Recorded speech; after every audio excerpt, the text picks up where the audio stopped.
All right, welcome back. New concept. We're going to take a look at order of operations and evaluating expressions. So, what does that mean? Well, if this is your first video that you're watching, because some good things happen with the first few concepts, remember your guide to the video notes. Make sure you have your packet, something to write with, and your earbuds so you can listen to everything that I've got to tell you. Maybe I've got a good joke to share with you. I don't have one right now. Maybe I'll think of one.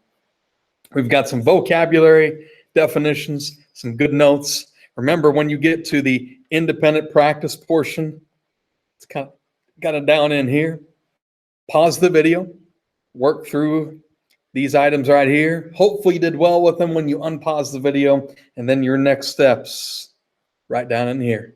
So don't forget to look at that. Don't forget to look on the front cover of your packet as well to see what those next instructions are. Also, keep listening, keep writing. Again, it's not just answers we're looking for. We want to really see how you're thinking. We're so concerned about the process and your understanding overall. Pause the video as you need. If we get going too fast, you definitely have control over that. And again, you're going to have some practice to do, but also there's some practice that as we go through these things together, hopefully you're understanding things very, very well. But remember, also Teacher Talks will help you, and that'll be a good time for you to ask questions. So let's get started. Vocabulary that we have for this particular concept. We have this new verb called evaluate. And so what does that mean? Well, evaluate means to calculate, not necessarily with a calculator. Got a built-in calculator as well, but calculate the value of an expression. And so we know simplifying makes expressions smaller and easier to work with. Now we're going to take some items and maybe we might put something in for a variable, or maybe we want to see what this whole thing is equal to when we're all done. When we get a chance to work with exponents, which we've talked a little bit about in a previous concept, and an exponent is a number showing the number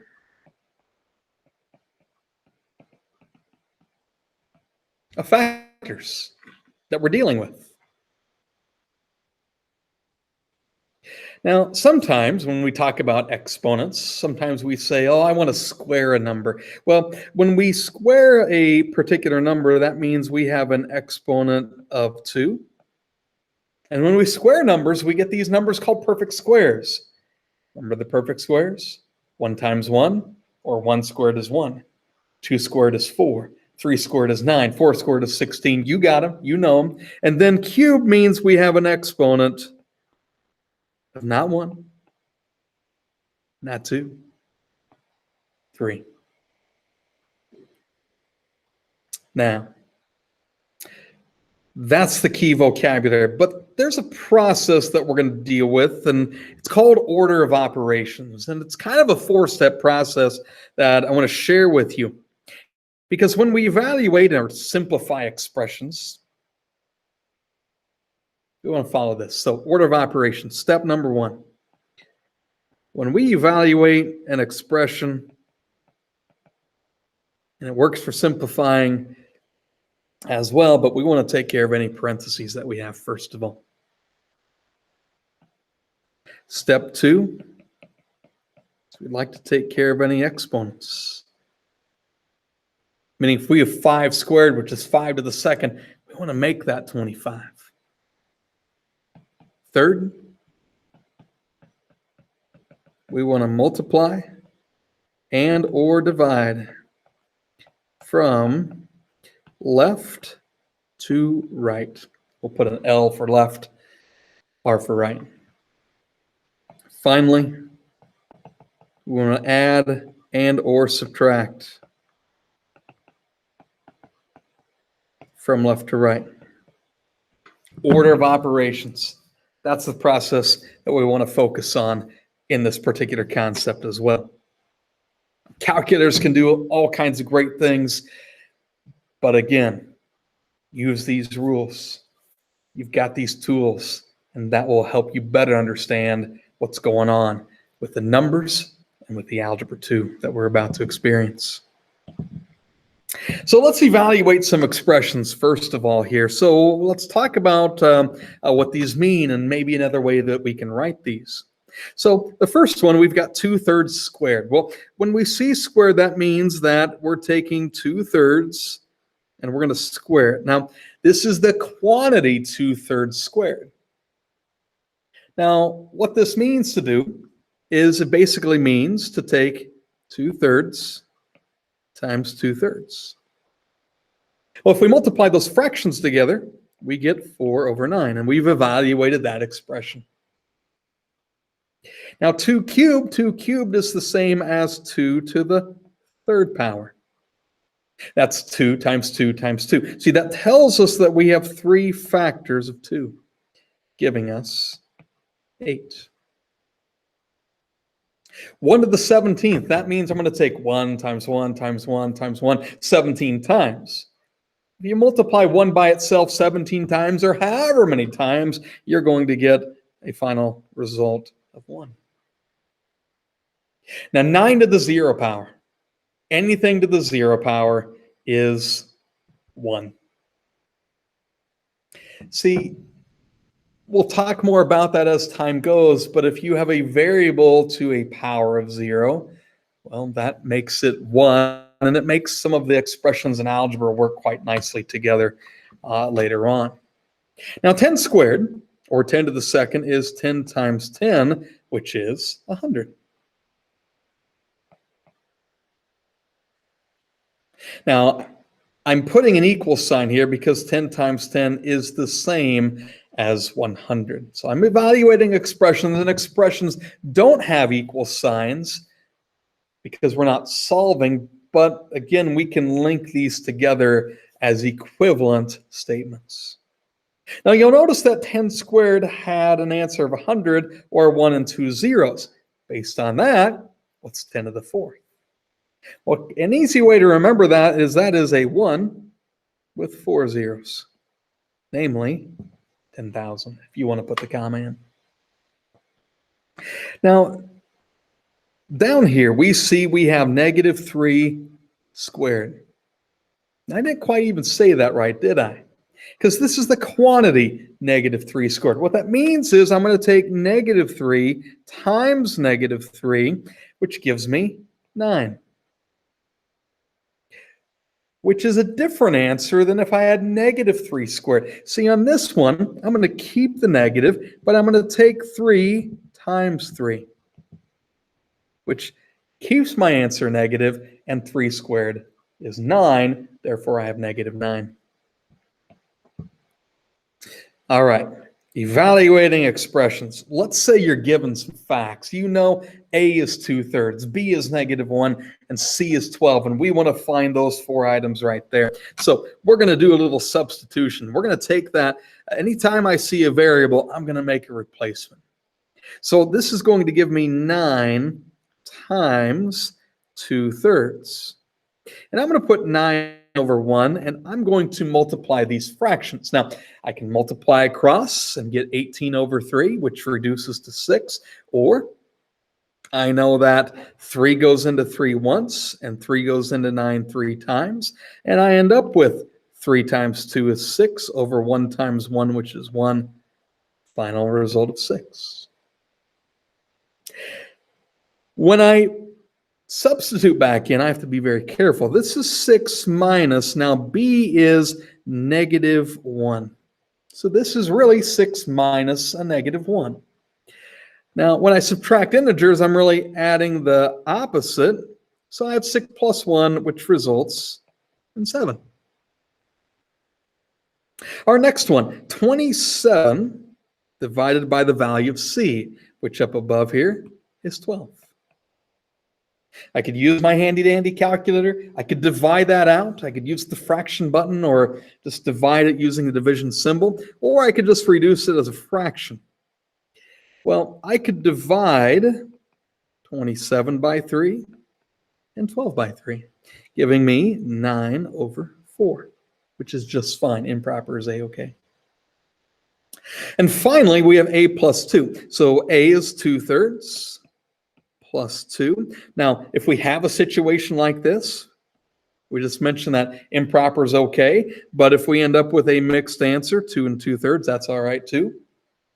We can convert both of those last answers if we want to. But both of those are okay. All right. Why is it important to evaluate expressions? Because we have to do it with formulas a lot. The formula for the area of a triangle is 1/2 base times height. You might have seen that formula before. If B is 9 and H is 4, what is the area? So we're going to take and keep the 1/2. The base is 9. I'm going to put that in parentheses, and the height is 4. Now, I could do this from left to right, but because I know that the order in which I multiply doesn't matter, I can switch this around and make this 1/2 of 4 times 9. Because can you take 1/2 of 9? Well, sure you can. But then taking that times 4 might get a little messy. So this might make life a little nicer for us. So 1/2 of 4. Well, 1/2 of 4 is 2. So 2 times 9 results in 18, and I'm done.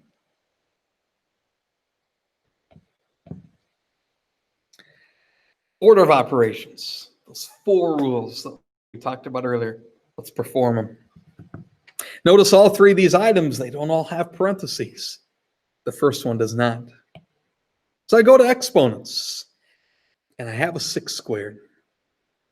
I'm going to make 6 squared 36 because 6 times 6 is indeed that. I'm going to bring everything else down, the plus 20 and the divided by 4. What's next?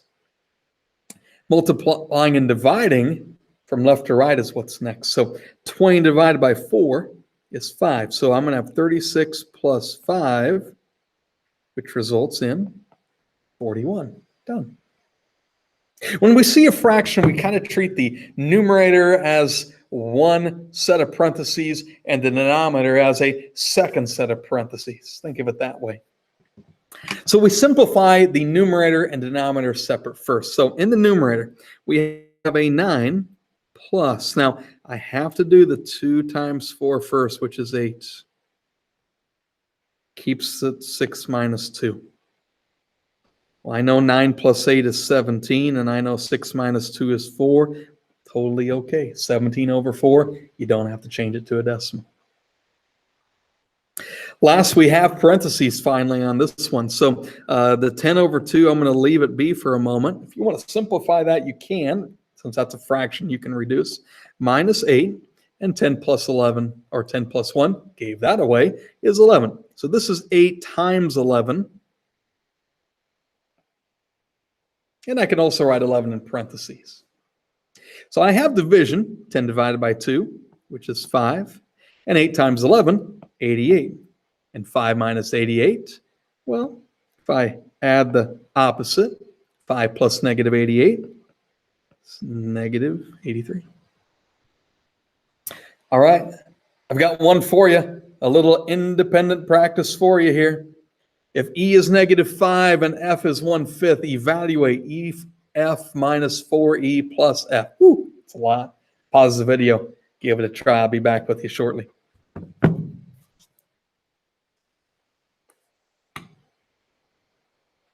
All right, plug everything in that we know. So here we go. In this expression, we know E is negative 5. We know F is 1/5 minus 4 times E, which is negative 5, plus F, which is 1/5. Here we go. Now this first part, this is negative 5 over 1. Well, if I multiply it across, I'd have negative 5 over 5, which is negative 1. This next part, I have negative 4 times negative 5, which is positive 20, plus 1/5. What can I combine? Well, I can combine these first two terms. That's 19 plus 1/5. 19 and a fifth. It's totally okay. I can make it improper. I can sure definitely do that. If I did that, 5 times 19 is 95, plus 1 is 96 over 5. Hey, either is good. And be able to switch between mixed and improper. Remember, that bar means to divide. All right. It's the end of this concept. Thanks for watching again. Sure appreciate you. Go to the teacher talk next. Finish strong in this particular concept. And we will see you next time.